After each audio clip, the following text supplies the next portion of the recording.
ये स्टूडेंट, अब हम बात करेंगे भारत के प्रेसिडेंसी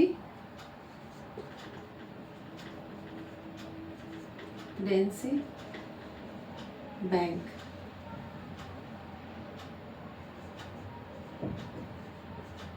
सबसे पहले बैंक ऑफ कोलकाता बनाया गया 1806 में।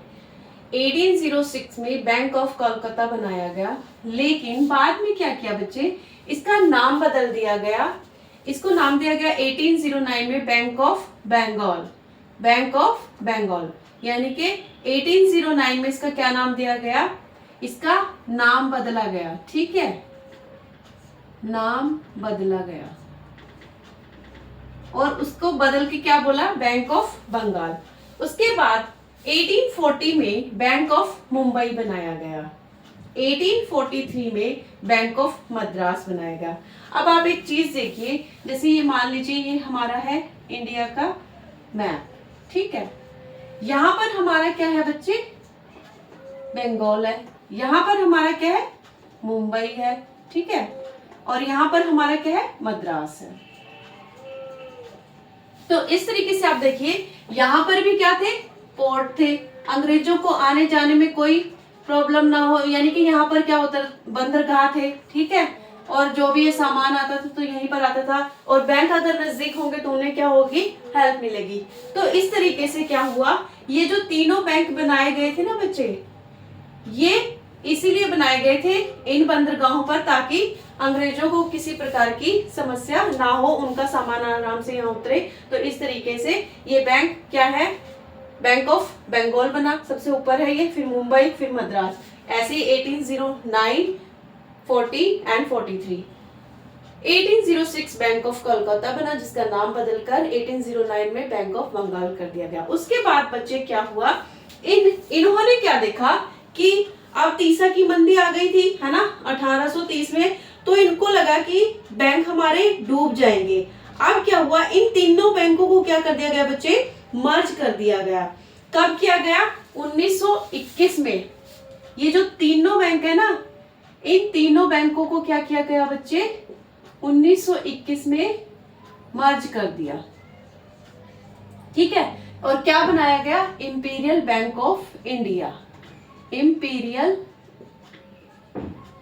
बैंक ऑफ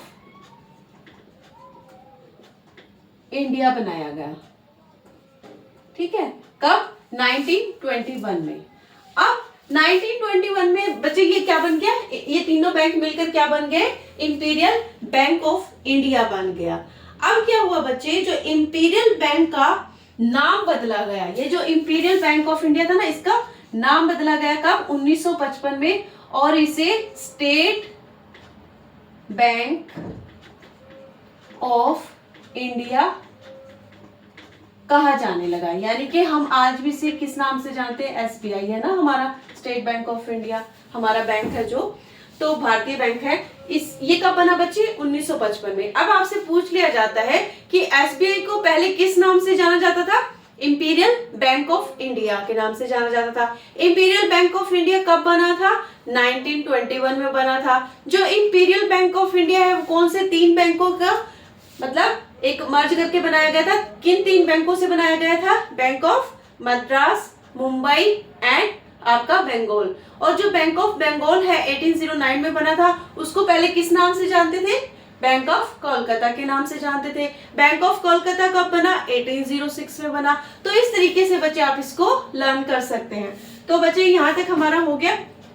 उसके बाद क्या हुआ, एक जॉइंट कंपनी एक्ट आया, जिसमें क्या था बच्चे, जॉइंट कंपनी एक्ट में हमारे इसमें था कि एक संयुक्त कंपनी अधिनियम आया था 1860 में, सॉरी, तभी तो ये बैंक बने थे ना, है ना। ये जॉइंट कंपनी एक्ट जो आया था तब इसी से तो मर्ज हुए थे। अब अंग्रेजों को तो बहुत खुशी हुई थी ना कि हमारे बैंक अब खत्म नहीं होंगे, हमारे बैंक बचे रहेंगे। तो इसीलिए इसी एक्ट के अकॉर्डिंग क्या किया गया था बच्चे, इन तीनों बैंकों को क्या किया गया था, मर्ज किया गया था, राइट। उसके बाद क्या हुआ, उसके बाद महात्मा गांधी जी ने एक बैंक का उद्घाटन किया था। महात्मा गांधी जी ने, आपसे पूछ लिया जाता है कि जो हमारे राष्ट्रपिता महात्मा गांधी जी थे, उन्होंने किस बैंक का उद्घाटन किया?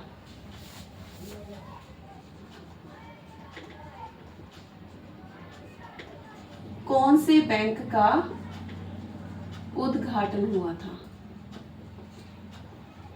तो बच्चे हमारे किस बैंक का उद्घाटन हुआ था? हमारे यूनियन बैंक ऑफ इंडिया। हमारा जो यूनियन बैंक ऑफ इंडिया है ना बच्चे, यूनियन बैंक ऑफ इंडिया का किसने किया था? महात्मा गांधी जी ने उद्घाटन किया था। तो इस तरीके से ये क्या है बच्चे, हमारा इंपॉर्टेंट है कि महात्मा गांधी जो हमारे राष्ट्रपिता है, इन्होंने कौन से बैंक का उद्घाटन किया था। तो यहां तक आई होप आपको समझ आ गया होगा। स्क्रीनशॉट ले लीजिए स्टूडेंट्स।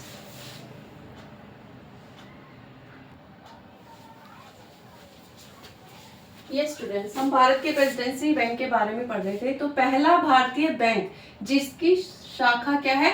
विदेशों में थी, यानी जिनकी जो ब्रांच है वो कहां पर थी? फॉरेन में थी। कौन सा बैंक था बच्चे? वो बैंक कब बना था? ये 1906 में बना था। बैंक ऑफ इंडिया कब बना था? 1906 में बना था। और इसकी ब्रांचेस क्या थी? फॉरेन में भी थी। ठीक है। उसके बाद है पहली विदेशी ब्रांच थी जो कहां पर थी? लंदन में बनी थी। कब बनी हुई थी बच्चे? 1946 में लंदन में बनी थी। पहली विदेशी शाखा कहां पर बनी थी? लंदन में 1940 में। ये बैंक कहां का था बच्चे? ये भारत का बैंक था, लेकिन इसकी ब्रांच कहां थी? फॉरेन में थी। आज भी बहुत सारे बैंक्स ऐसे हैं जिनकी अलग अलग देशों में क्या है? ब्रांचेस हैं। उसके बाद है भारत का पहला स्वदेशी बैंक कौन सा था? Central bank of India. 1911 में बना था ये बच्चे। सेंट्रल बैंक ऑफ इंडिया 1911 में बना था। ये पहला स्वदेशी बैंक था बच्चे। पहला गैर प्रेसिडेंसी बैंक, पहला जो गैर प्रेसिडेंसी बैंक था, ठीक है, भारत का, वो कौन सा था? Bank of Allahabad. Bank of Allahabad 1865 में बना था। कब बना था बच्चे? 1865 में बैंक ऑफ इलाहाबाद। उसके बाद है पहला क्षेत्रीय ग्रामीण बैंक। ये वेरी वेरी इंपॉर्टेंट है बच्चे। क्षेत्रीय ग्रामीण बैंक आपसे पूछ लिया जाता है कि कब बना था। ये 1975 में मुरादाबाद के यूपी में बना था और इसे प्रथम बैंक के नाम से जाना जाता था। किस नाम से जाना जाता था? प्रथम बैंक के नाम से। इसका जो प्रायोजक बैंक था ना बच्चे, सिंडिकेट बैंक था। कौन सा था? Syndicate bank.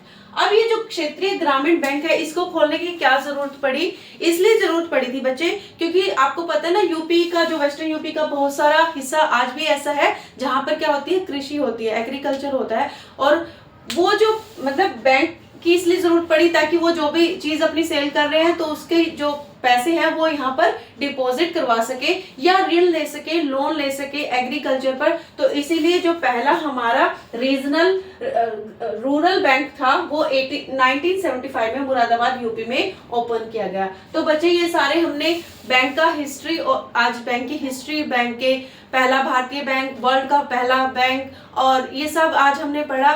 नेक्स्ट जो हमारी क्लास होगी उसमें हम आरबीआई के बारे में पढ़ेंगे, यानी कि रिजर्व बैंक ऑफ इंडिया के बारे में पढ़ेंगे। स्टूडेंट्स, एक रिक्वेस्ट है, मेरी वीडियोस को ज़्यादा से ज़्यादा शेयर किया करें और मेरी जो वीडियोस हैं उन्हें लाइक करें, और आगे से आगे आप इनको जब भी सेंड करते हो तो प्लीज़ मेरी वीडियोस को सब्सक्राइब करते रहें। और मैं जितना भी सिलेबस आपका HTET, CTET और आपका जितने भी टैट एग्जाम होते हैं TGT के, उसमें ये इकोनॉमिक्स का पार्ट वेरी वेरी इंपॉर्टेंट है। और मैं आपको यकीन दिलाती हूँ, अगर आपने इतना पढ़ लिया तो आपका पेपर 101% क्लियर होगा। तो प्लीज़ मेरी वीडियोस को लाइक एंड शेयर करें, मेरे चैनल को सब्सक्राइब करें। Thank you so much.